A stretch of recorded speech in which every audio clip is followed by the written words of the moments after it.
And you know that you're going to see it before anybody believes that you're going to see something come to pass. You got your eyes fixed on the goal. So then something happened. I was taking my credentialing test. You know, God will set you up in weird places. And I was taking my credentialing class, the first exhorter that Dave just passed in the exhorter. I was at the Reamstown Church of God, their older one, down in their basement, I'll never forget. And a person walked in. Of course, you know him now, Bishop William Washington. He was taking his test. And we connected and we begun to talk. And with my eyes fixed on the goal. And Bishop Washington said, this is the funniest thing about this. He said, because literally it was the fastest growing church at the time. No one else was touching it. No one else was going there. He said he had 20 to 30 people going in this, little soaking wet, young, skinny, 16-and-a-half-year-old kid walks up to him and says, I'm going to preach in your church. With my eyes fixed on the goal. And you know what happened? Bishop Washington looked and said, I don't know why I've done this. He said, we've never listened to this. And this is just how culture wars happen.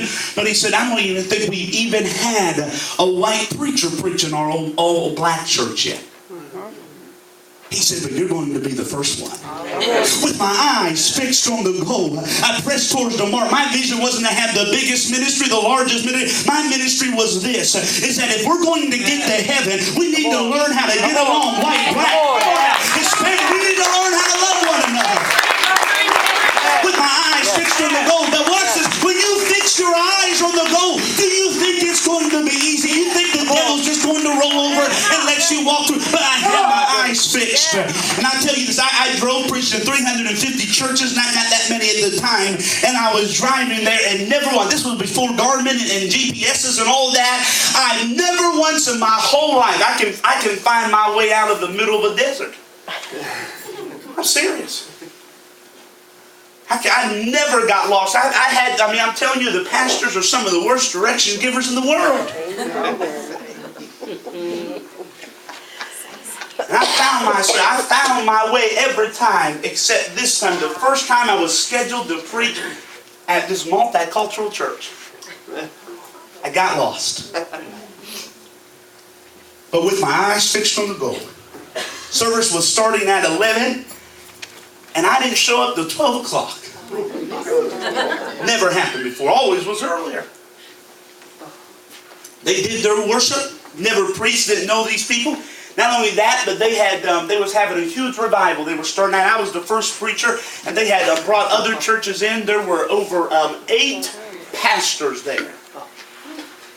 I got out of my car, the armor bearer came, and with my eyes, I didn't know if they was going to let me preach or not. Of course, he had his people talking to me. They got me there, got off the cell phone.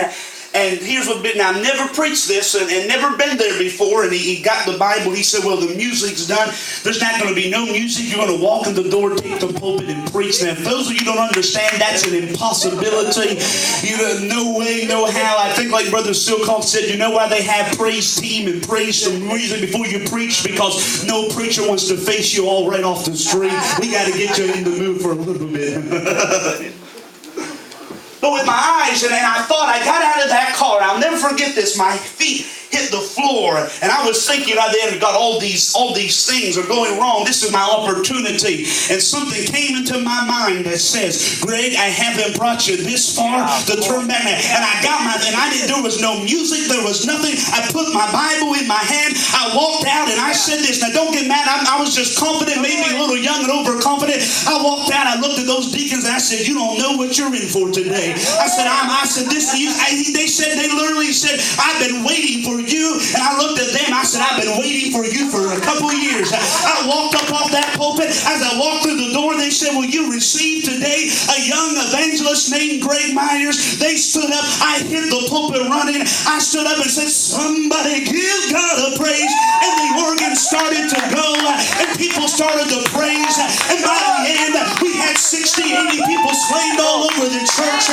Literally, we had a Holy Ghost-filled service.